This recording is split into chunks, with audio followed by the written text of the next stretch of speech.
So good afternoon, everyone. Thanks for joining us today. We're excited to deliver this webinar about improving digital experiences. For those of you who don't know me, my name's Julia Warren-Nichols, and I'm an account director at ActixM.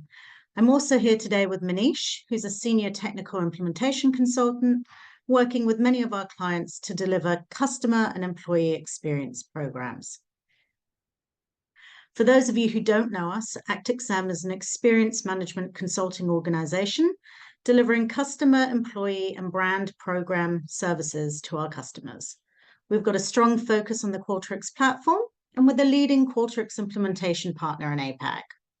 Before I get started, a couple of housekeeping notes. This webinar is expected to last 45 minutes. We'll save 10 minutes at the end for questions. And if we run out of time, we'll endeavor to get back to you after the webinar. Today, I'm going to cover off how digital experiences can help your organization deliver a seamless and improved customer journey. I'm going to take you through the business impacts, and I'll help explain how these insights can help you achieve better business outcomes.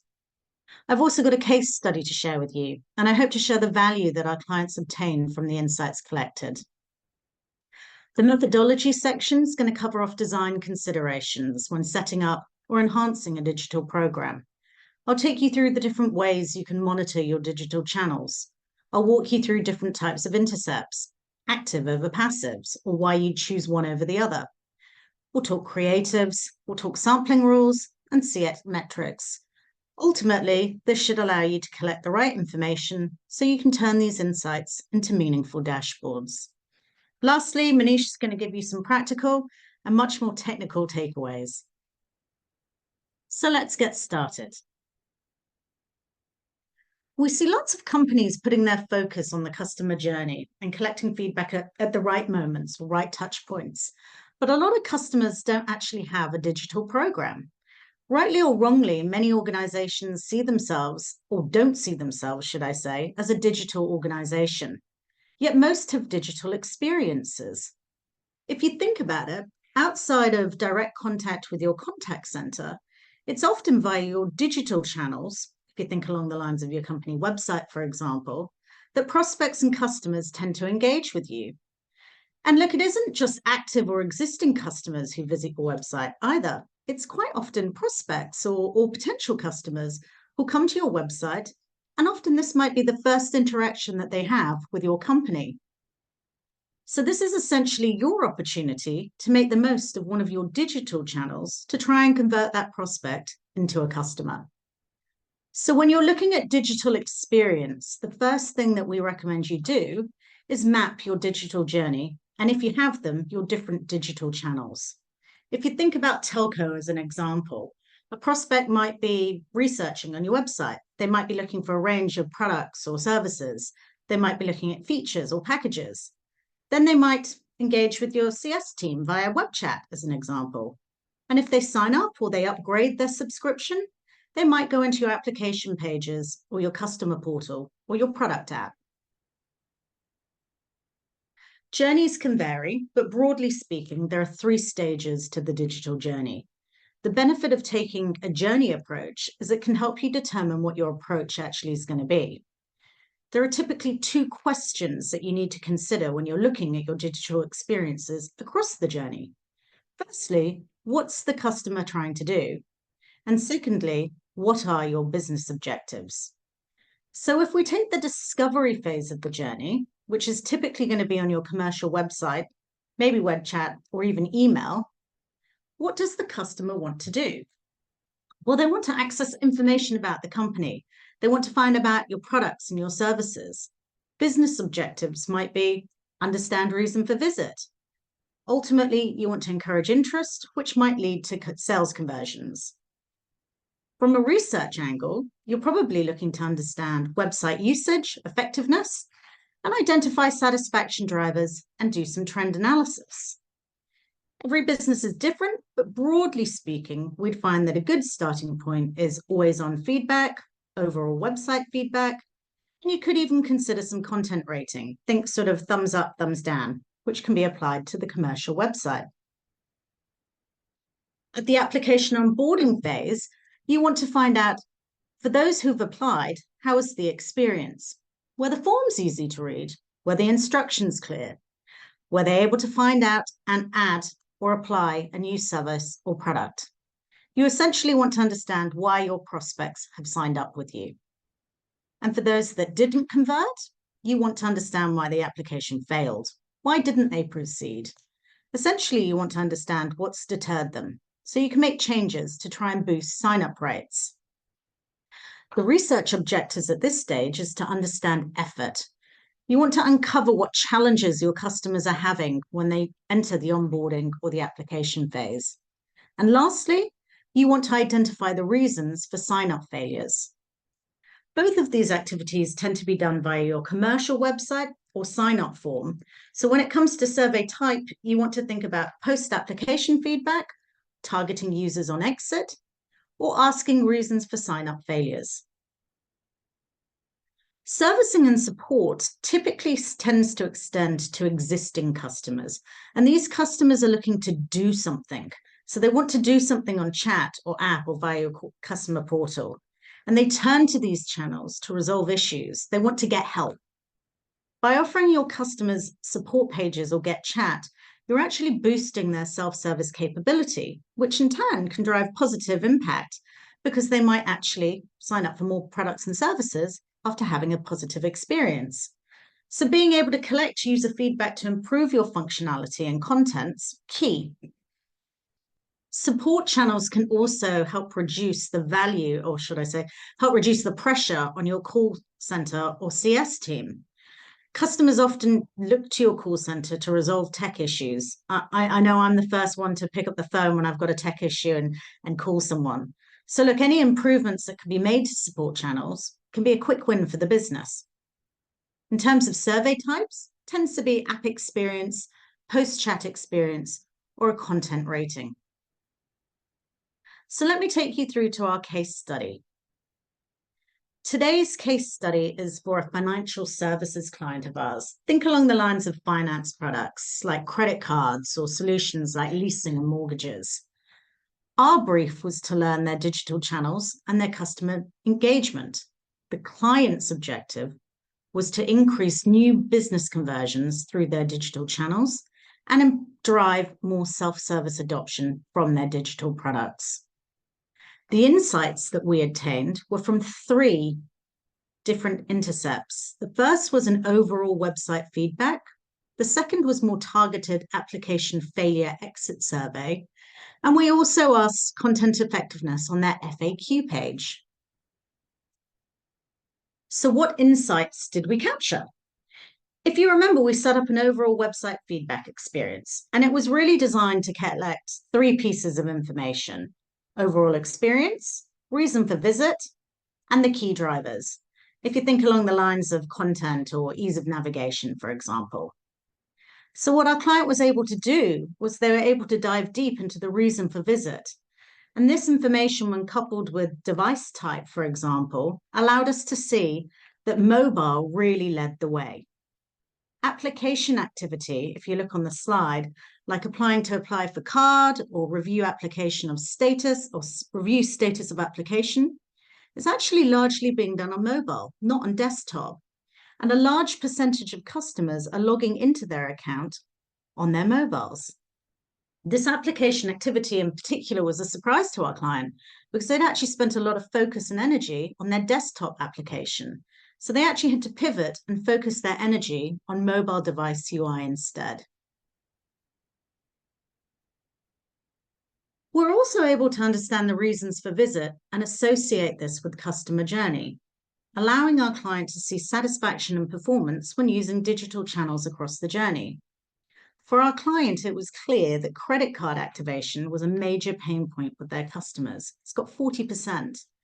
Essentially, existing customers who are coming in to activate a credit card are unable to do so, or they're finding it really difficult, which is leading to a poor experience, which told the client that the self-service functionality specifically related to this needed to be improved. Now, content effectiveness are questions that you can really use to identify and drive more self-service adoption. And they're key because they don't disrupt the customer journey. There are only two simple questions. Was this content helpful? Yes, no, or you could do thumbs up or thumbs down. And you can add them to your FAQ pages and quickly identify what pages you might need to fix. Now, if you take that and you're able to identify the top FAQ pages that your customers visit, and then look at the negative feedback that's given, you can actually drill down further. What you can see on this slide is how do I activate my card and why was my transaction declined are both pages that need work. They're scoring negatively and they're visited by most people. Now, this information allowed our client to identify a workable number of pages that they could improve, which would obviously impact satisfaction. So our client actually improved the content on these pages. And what it did was it allowed them to reduce the number of call center interactions that were coming in, which helped them reduce the pressure on their call contact center team. And it improved self-service adoption, which, if you remember, was one of their key business objectives. So let's talk methodology. There are essentially 5 components to consider when talking about digital methodology. First is intercepts. These are, in essence, how are you targeting people on your digital channels? Think along the lines of active, passive, or embedded. And I'll take you through this in a bit more detail in a moment. Creatives. This is the visual component. This is the look and feel. Think along the lines of a pop-up or a slider bar, a responsive dialogue. Where should these be placed on the page? What should these look like? Offer rate and frequency. Think along the lines of how many responses are required to have some valid data? What sort of contact rules can you put in place to get the combination right? What's key to consider here is that we don't disrupt the journey. But at the same time, we want to get enough information to be able to have valuable insights. Surveys. What questions do we ask? What's really crucial here is to consider what are the core metrics that you're going to use and what are you going to use across the journey. Think CSAT, NPS, customer effort. And then you need to consider things like your business requirements or internal KPIs. And finally, dashboards. Who are the end users? Who's looking at the data? Main consideration here is what's the best way to represent and share the data within the business to ultimately drive action. So when it comes to intercepts, there are 3 different types, and I'm going to take you through the strengths and weaknesses of each of them.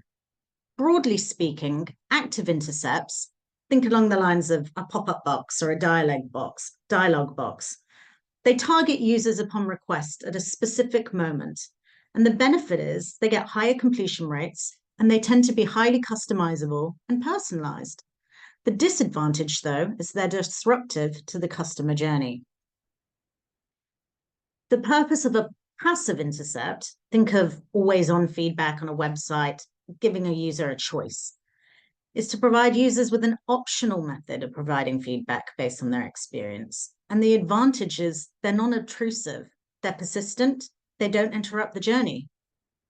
But they tend to have a poor response rate, and more importantly, user-initiated feedback tends to skew negatively, which isn't ideal. Last but not least, embedded feedback. Think along the lines of the thumbs up, thumbs down, or it could even be a satisfaction question embedded into the page so that it appears as native as possible. These have been designed to minimize user interruptions, and they allow for inline feedback, which is great because it's not disrupted to the journey. But the negative is they tend to be limited in terms of the number of questions that you can actually ask. Creatives. So look, typically we find most customers start by using a combination of a responsive dialogue or slider creatives, and they may include some content rating as well. More mature digital organizations might encompass custom HTML or maybe a mobile pop-up.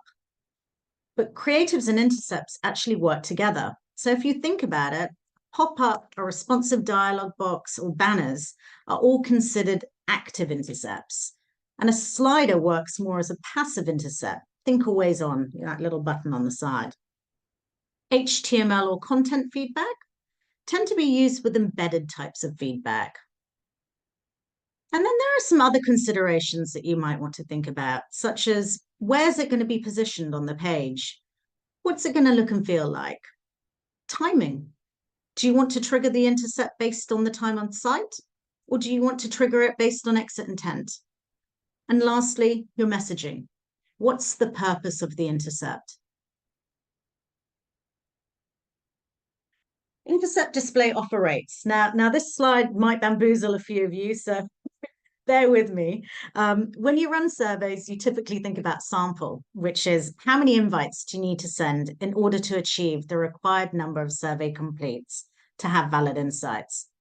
Well, website intercepts work in a similar kind of way. Even though you're not sending out invites, you still want to know how many times do you need the intercept to display in order to obtain valid insights. So what I'm going to do is I'm going to walk you through a few of the items that are cited on this slide to break down how the sample rate calculation works. The click-through rate is the number of times people are actually clicking on your intercept. The rate's going to depend on the type of intercept that you use. Typically, we'd find that, well, it varies from across the board, but typically we'd find that an active intercept has a click-through rate of 1 to 3%. And a passive intercept's probably less than 1%. Unique visitors is understanding the number of unique visitors to your website or app for the period of time that you want to measure. In this case, it's 300,000. Determining the sample size is essentially determining the number of responses you need in order to collect. If you use the Qualtrics sample size calculator, it's actually quite easy to establish.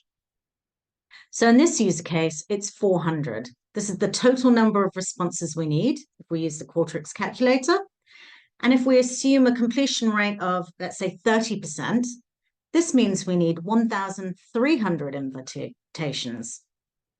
And to achieve 1,300 invitations with a 1% click-through rate, we actually need 130,000 impressions. So if your website has 300,000 visitors, your sample rate is 40%. Now, if you're still with me, there are a couple of additional considerations that I'll raise. And the first one is you want to avoid oversampling. The second one is you want to avoid high frequencies. So it's good to maintain a low offer rate to limit the likelihood of multiple intercepts firing off in the one session. And for those of you who want to take it a step further, you can also enable action logic criteria to not show the intercept based on the assumption that other intercepts may have been fired. And Manish is going to take us through that in a little bit more detail. When it comes to CX metrics, we recommend you have consistency across your core metrics, things like overall satisfaction, NPS, or effort. So you have a good structure when you're talking about your metrics. We've actually found a lot of our customers find that effort works really well in terms of digital experience. So anyway, let me walk you through it. Now, this is just a framework to give you an idea of how you can structure CX metrics by channel, but you can actually structure CX metrics by stages of the journey as well. And you might want to have some metrics specific to journey touchpoints. An example would be task completion rate, where you're actually able to complete your task. Channel and touchpoint specific metrics we consider important and that we know correlates strongly with overall satisfaction is the ability to create task. But we do also recommend that you look at drivers. You want to look at the drivers for the different journey or stages. And if you think along the lines of ease of navigation, was it easy to understand? And look, if you want to consider chat as a channel because they're talking to someone, you might want to consider drivers associated to people. Think along the lines of friendliness, knowledge, understanding. Under all of this, there'll be a variety of operational data that we recommend you bring in. Conversion rates, abandonment rates, average time to respond. These are all some of the key metrics we might recommend you bring in and add to your digital experience program. And look, lastly, if you want to level it up a stage further, You might want to consider adding some financial metrics too. If you attach this to your digital metrics, it can actually help you with your internal business case. An example might be the number of contact center cases your contact center is receiving, and it might be associated with an improvement that you've made on the website. A bit like our client that we had earlier, actually. Lots of customers were calling in with issues, activating their card, and a positive business outcome for them was a decline in the number of calls that their call center had related to activations, which obviously had a business and financial benefit. So let's talk dashboards. When we talk about dashboards, it's always good to think about the people viewing the dashboards in terms of their needs. What information do they want to see? What are the metrics? Do they have KPIs? What are their business objectives? And look, good to note that digital dashboards are really different to standard CX dashboards because digital teams require broad and highly curated insights given the specialization nature of the multiple roles. So that quite often means quite tailored insights. So when considering CX or C-suite or executive dashboards, we typically find they need full visibility across digital properties and associated org structure. They want to focus on, the core metrics and operational KPIs. When it comes to directors and managers, you might want to also consider digital product owners. Larger organizations in particular might have individual product owners. Think along the lines of an app or a website owner. So you might want to showcase the right information for the right team. In some cases, you might even want to consider the service and product owners as well. If you take the client that we talked about earlier, their home loan and credit card teams wanted to be involved and they actually wanted dashboards set up. And this was because they get so many leads that come in from their digital channels that they actually wanted to be able to see that data. Directors and managers typically want high-level views of the core metrics and operational KPIs, but they want it specific to their area of the business.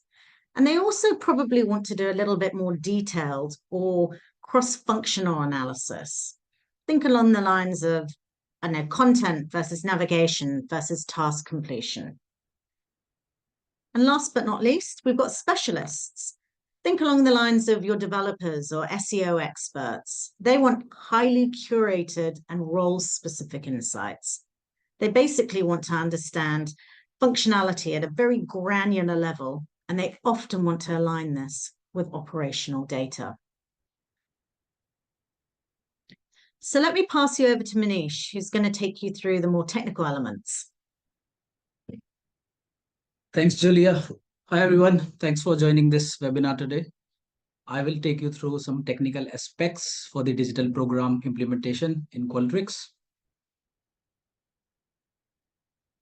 So in this segment, we'll be delving deeper into connecting Qualtrics with digital channels, intercept display logic conditions, connecting operational data into your digital experience program. So without further add-on, let's jump and discover what the next wave of digital experience has in store for us. So when it comes to your digital channels with Qualtrics, there are two ways to do this. The first is JavaScript code. So adding a JavaScript code to your digital channels can actually establish a connection between your digital channel and Qualtrics. So in this method, Qualtrics will generate a unique JavaScript code that you need to share with your website development team, and they will be able to add this code into the website's header or footer to establish a connection. As you can see in this screenshot, that's how that JavaScript code looks like. Once the connection is established, once the code has been added to that digital channel, then we will be able to test and deploy various type of intercepts. So this code development exercise needs to be done only once. After that, you can be able to manage your various projects easily within Qualtrics. The second available option we have is using tag managers. So you might need to check with your development team if there is any active tag manager your organization is using. If yes, then definitely you can use tag managers as well. The most commonly used tag managers are Telium, Adobe Dynamic Tag Manager, Adobe Launch, Google Tag Manager, and Insighten. So the requirements for using these tag managers in Qualtrics are pretty much simple. You basically need these three IDs: intercept ID, project ID, and brand ID. So once these three IDs have been added to your tag managers, it can be able to establish a connection with the Qualtrics platform. Now moving into the next topic we have is intercept display logics. So we are going to talk a bit more about the display logic. So display logic refers to a set of rules that determine when a particular survey or message should be shown to a user. Think about it, it's like setting conditions for when a door should open or close depending on a certain criteria. This ensures that we are not bombarding all users with the same intercepts, but rather targeting specific groups based on their behaviors or characteristics. Now the question is how to set up these display logics, how these display logic works. Let's break down how display logics can be applied to different scenarios. So the first scenario we have is based on users info.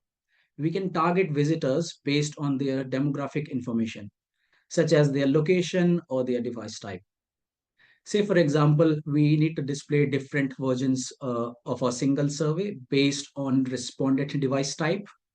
It can be mobile or desktop. We can show different kind of windows for desktop version, which will be aligned to the desktop, and same for the mobile version as well. The next we have is browser sessions. It will be useful in targeting visitors based on their website behavior. For example, you could provide a feedback survey to visitors who have visited at least 3 pages of your website. Next is websites data. So say, for example, you have more information stored about a visitor that you would like to use in your logic. These conditions can be based on cookie values, JavaScript expressions, HTML on site, and many more. You can also use specific date and time and can easily set your intercepts to automatically run at specific times which you want to set. Then we have a web service, which can allow you to use an external web service to determine whether or not a creative should display. For example, a beach resort might use a web service to check the current weather and offer a special promotion when it is raining outside. You can also set conditions based on users' action. For example, showing a creative whether or not it has been shown in the past to that specific individual user, we can be able to display that based on their past behaviors. And the last we have is the intercept. So that's really the important one, where you can actually trigger your intercept based on their previous intercepts in the same project. So if that previous intercepts has been displayed to that particular user, we can actually use that as a logic criteria. We can actually see if they can be able to do the other surveys or not. If they have already taken the previous survey, we can actually filter that out, those customers. Now, moving into the final topic we have is connecting operational data into your digital programs. So basically, connecting operational data to digital programs can provide a range of benefits, enhancing the way organizations gather and utilize customer feedback. The Qualtrics directory database acts as a centralized repository for customer data. And when integrated with digital intercepts, it can significantly improve the efficiency and effectiveness of customer experience management. Now, the question we have all in our mind is why would we consider connecting the data? Why it is so important? So I'll give you a brief of some key benefits for doing that. The first benefit we have is actionable insights. The enriched data enables more enhanced analysis, leading to deeper insights and more informed decision making. For example, Understanding which customer segments are most satisfied or dissatisfied can help prioritize improvements and allocate resources effectively. And we will be able to break these insights down with their operational data, such as tenure, age, gender, and many more fields. The next benefit you will get by connecting your data is centralized data management. All customer feedback and data are stored in one place, simplifying data management and analysis. This centralized approach facilitates easier reporting and insights generation. The next use of connecting the data is targeting segments. When collecting customers' data, we can actually target the digital intercepts to be displayed or not based on that specific targeted group. Businesses can avoid asking redundant questions, making the survey process smoother and less intrusive. For example, if a customer's preferences are already known, there's no need to ask those questions again. Another example is if we are triggering an onboarding survey based on their data, which we are storing, we can actually target those customers only who have joined recently. And the most important benefit is you can manage contact frequency. So within the target groups, we can define the frequency, how often we need to display that particular intercept. By this approach, we can avoid disrupting their active session too often. For example, if we have identified a customer has given responses to one survey today, we can avoid asking them any other survey within the same day. The next thing we are going to talk about is how can you integrate your customers' data in your digital programs. So the steps are pretty much easy. The first step you need to do is you must store all the data in Qualtrics directory. So which is a master database in Qualtrics. You can use various methods to load that data in Qualtrics. For example, a CSV file upload or any other different integration methods. And then based on that unique ID, once we have that data loaded into the Qualtrics XM directory, we can check their unique ID and we can be able to match their active digital channel session. Your technical development team might be able to help you in passing that value in their active session when they are actually interacting with the intercepts. We can get that unique ID and we can match that unique ID with the Qualtrics XM directory database.